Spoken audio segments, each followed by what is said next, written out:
Halo guys, kembali di channel kita, Alur Film. Kali ini kita mau kasih kalian sebuah film yang berjudul Womb. Film ini akan mengisahkan tentang sebuah kehidupan yang dijalani seorang wanita setelah ia memutuskan untuk mengkloning DNA kekasihnya yang telah meninggal. Namun, proses cloning yang dimaksud di dalam film ini adalah dengan menanam benih klon di dalam rahim wanita tersebut. Dengan melalui proses kehamilan, ia nantinya akan melahirkan kembali sang kekasih menjadi bayi. Wanita ini adalah Rebecca.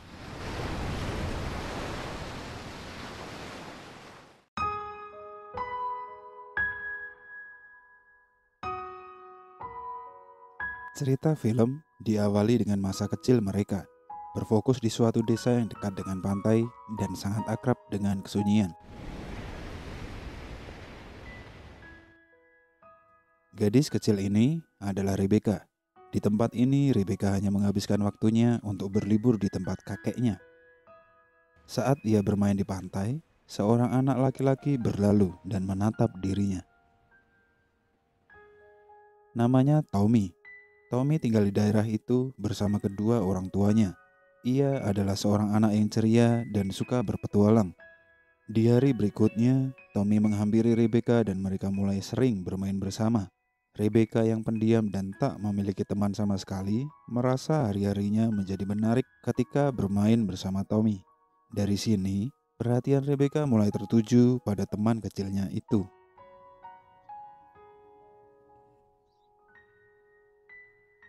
Suatu hari mereka menemukan seekor siput kecil. Lalu, Tommy berniat mengajak Rebecca untuk membawa siput itu bermain di pantai di esok hari. Tapi Rebecca mengatakan bahwa besok ia akan pergi. "Besok aku akan pergi jauh. Ibuku harus pindah kerja ke Jepang," katanya. Lalu sebelum mengakhiri waktu bermain, Tommy kemudian memberikan kesan perpisahan yang dalam kepada Rebecca.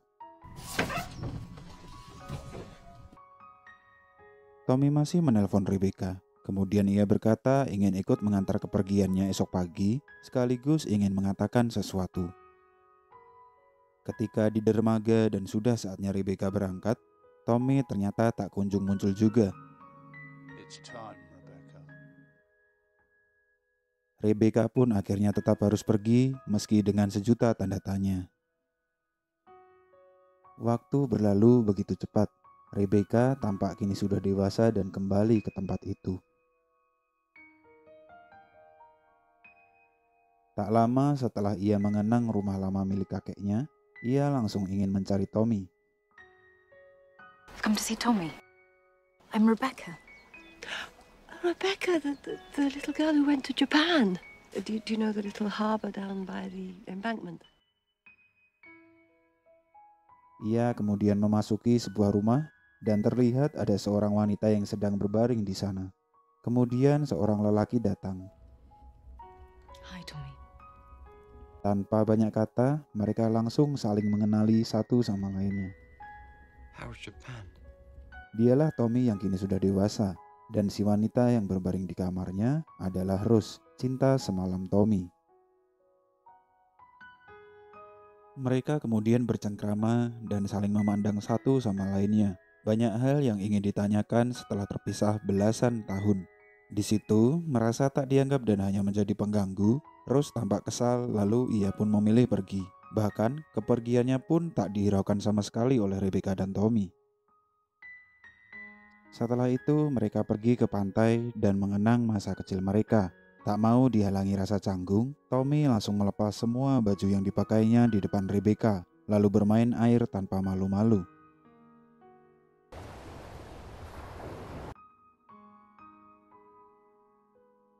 Saat sambil makan malam, Tommy kemudian menceritakan kenapa waktu itu ia tak jadi datang ke dermaga untuk mengantar Rebecca. Ternyata ia ketiduran. Padahal sebenarnya saat itu ia ingin menyuruh Rebecca membawa teman kecil mereka untuk ikut berpetualang ke Jepang. Seekor siput kecil yang masih disimpan Tommy meski sekarang hanya tinggal cangkangnya. Tommy yang sudah dewasa kini adalah seorang mahasiswa biologi.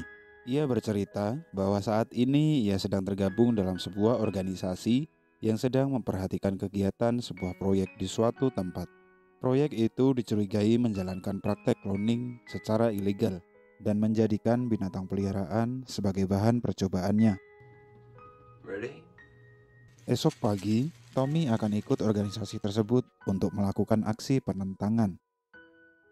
Keesokan paginya pun, Tommy telah mempersiapkan semua dan hendak pergi dengan mengajak Rebecca. Tak lupa mereka menyempatkan berpamitan dengan orang tua Tommy. Perjalanan dimulai dengan penuh semangat oleh keduanya. Di tengah perjalanan, Rebecca meminta berhenti sebentar untuk buang air kecil. Belum lama keluar dari mobil, seketika terdengar sebuah suara tabrakan.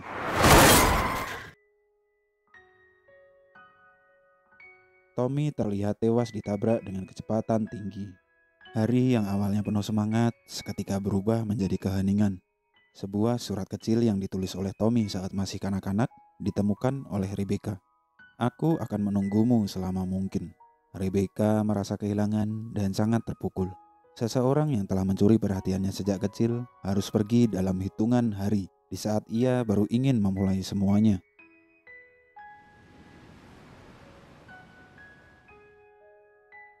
Tak mau secepat itu kehilangan, dalam keadaan yang masih berduka, Rebecca kemudian memutuskan untuk melakukan klon DNA Tommy. Ia menyampaikan keputusannya itu kepada kedua orang tua Tommy, sekaligus meminta persetujuan. Karena sampel DNA Tommy akan diambil dari jasadnya, sang ibu almarhum pun sontak menolak keinginan itu. Kami bukan binatang, tegasnya menyampaikan alasan. Dengan keseriusannya, Rebecca menjawab bahwa ia akan melahirkannya kembali karena kehidupan memberikan pilihan ini.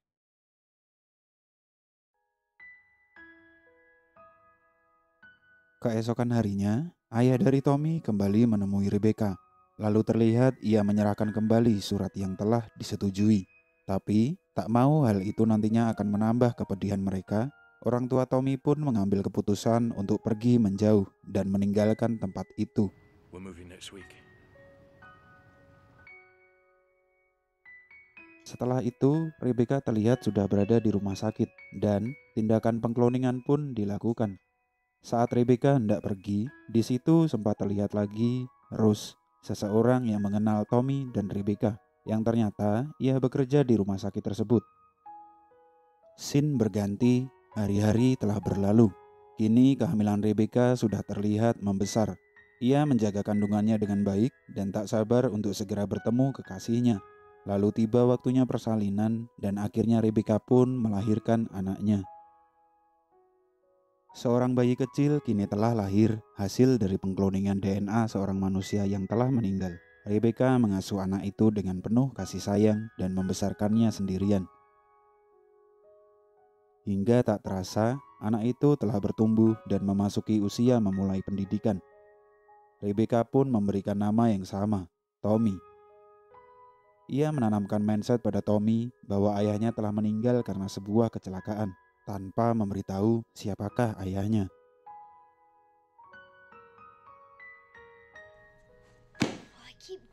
Scene kemudian baru memperlihatkan wajah anak itu. Ternyata diperankan oleh aktor yang sama. Film menggambarkan bahwa anak hasil klon ini sangat identik. Sifatnya pun sama, suka berpetualang dan memiliki rasa ingin tahu yang tinggi.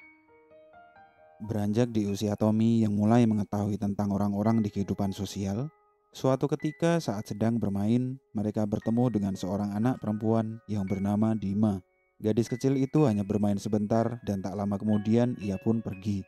Saat itu mereka pun membicarakan anak itu. Tak dapat dipercaya, Tommy berkata, "Dima itu anak tiruan, aku dapat mencium baunya." Rebecca pun terkejut mendengar anaknya mengatakan hal itu. Kehidupan saat itu digambarkan bahwa sudah banyak orang-orang yang melakukan pengkloningan. Anak-anak hasil kloning pun sudah mulai bertumbuh. Sayangnya, anak-anak yang terlahir dari hasil kloning genetika ternyata menjadi sebuah gunjingan di kehidupan sosial. Ketika Rebecca berkumpul dengan para orang tua dari anak-anak yang tinggal di daerah itu, di situ mereka menggosipkan Dima yang ternyata memang merupakan anak hasil kloning. Di tengah perkumpulan itu pun, Rebecca berada di posisi canggung, seakan-akan orang-orang itu juga sedang membicarakan dirinya. Suatu siang, Rebecca dan Tommy hendak mempersiapkan acara ulang tahun Tommy. Saat dalam perjalanan pulang, mereka melintasi para ibu-ibu yang sedang mengobrol. Anehnya, di antara ibu-ibu itu terlihat seseorang yang pernah dikenal Rebecca, yaitu Rose. Tibalah malam saat acara perayaan ulang tahun Tommy akan dimulai. Mereka berdua sangat tak sabar dan sudah begitu lama menunggu kedatangan para tamu undangan. Akhirnya Rebecca pun menelpon salah satu ibu dari teman Tommy yang telah diundang. Tapi di situ terdengar bahwa mereka hanya beralasan dan tak mau datang. Karena ternyata kabar telah menyebar bahwa Tommy adalah anak tiruan. Bisa disimpulkan bahwa yang menyebarkan rahasia pribadi Rebecca itu adalah Rose, yang tadi siang terlihat sedang menggosip bersama para ibu-ibu. Acara malam itu pun akhirnya hanya dirayakan berdua dan Rebecca tak sanggup menjelaskan keadaan itu kepada Tommy. Why aren't they coming? Because of the copy? Setelah kejadian malam itu, Rebecca memutuskan untuk membawa Tommy pindah ke tempat lain agar tak terpengaruh dengan keadaan sosial di sekitarnya. Ia memilih membesarkan anaknya itu dengan keadaan kehidupan yang semakin terasingkan dan jauh dari tetangga. Sambil bekerja di depan laptop miliknya, Rebecca mengasuh Tommy dengan penuh kesabaran. Meski begitu, di usianya yang sangat suka bermain, Tommy terlihat semakin merasa bosan dengan keadaan tempat itu yang sangat sepi, hanya ada mereka berdua dan kehidupan yang sunyi di tepian pantai.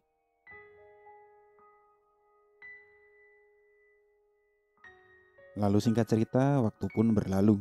Tommy kini sudah dewasa, diperankan oleh aktor yang masih sama dengan Tommy yang sudah meninggal. Diceritakan, ia sudah memasuki usia perkuliahan dan ia mulai mengenal sebuah hubungan dengan seorang wanita. Ini adalah pacarnya, namanya Monica. Tommy mengajak Monica tinggal di rumahnya dan menghabiskan waktu bersama di samping keberadaan sang ibu, Rebecca. Di dalam masa kedewasaan anaknya itu, tergambar sebuah kecanggungan di dalam benak Rebecca. Terlihat ia menyimpan sebuah perasaan dilema di tengah kesenangan Tommy berpacaran dengan sang kekasih.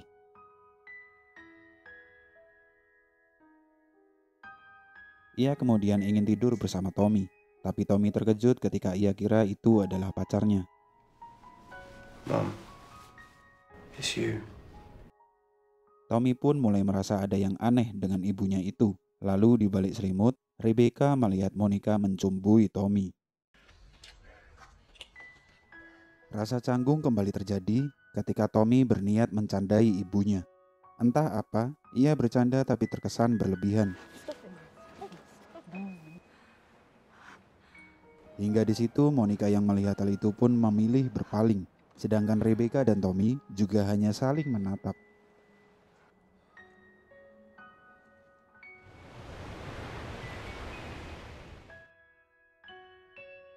Di hari yang tak disangka-sangka, lama tak berjumpa, ibu dari mendiang Tommy yang kini sudah tua kembali mendatangi Rebecca. Ia takjub melihat hasil dari keputusan Rebecca yang diambil bertahun-tahun silam. Sambil menahan air mata, tapi tanpa mengucap sepatah kata pun, ia lalu pergi begitu saja.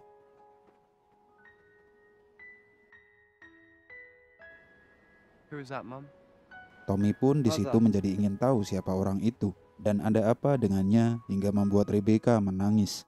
Ia menjadi memikirkan hal itu hingga membuatnya setelah itu bertingkah aneh dan dipenuhi emosi. Ia tahu ada hal yang besar yang disembunyikan oleh ibunya. I know her. Sedangkan Monica yang masih ada di situ kemudian menjadi tak tahan, merasa ada keanehan di dalam keluarga ini. Ia pun memilih pergi meninggalkan mereka. Tapi Tommy tak peduli dengan kepergian Monica. Ia justru mendekati sang ibu, lalu berusaha memojokkannya untuk mau menceritakan semuanya. Mom. Rebecca pun akhirnya tak mampu lagi merahasiakannya. Kemudian ia menunjukkan laptop peninggalan almarhum Tommy. Di situ Tommy melihat beberapa file foto dan video dengan gambar dirinya bersama wanita yang ia pertanyakan. Meski ia tahu yang ada di foto itu bukanlah dirinya. Apa yang dilihatnya justru membuat Tommy merasakan kebimbangan. Jiwanya memberontak karena tak tahu siapa dirinya dan siapakah Rebecca sebenarnya.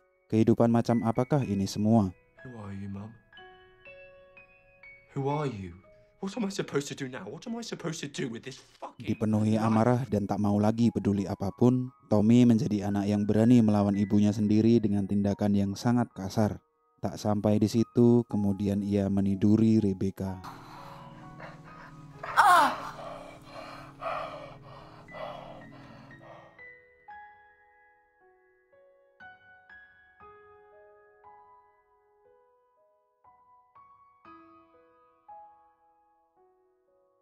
Kejadian itu membuat kehidupan mereka tak lagi seperti seorang ibu dan anak.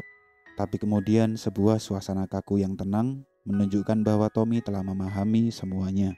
Tak bisa menjalani hidup seperti ini, Tommy akhirnya memilih pergi meninggalkan Rebecca dan mencari kehidupannya sendiri. Thank you, Rebecca.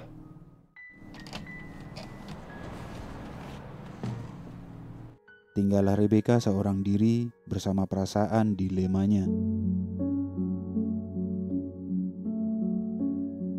Film ini digambarkan dengan penuh nuansa kesunyian, dengan tempo yang sangat pelan dan audio yang super hening.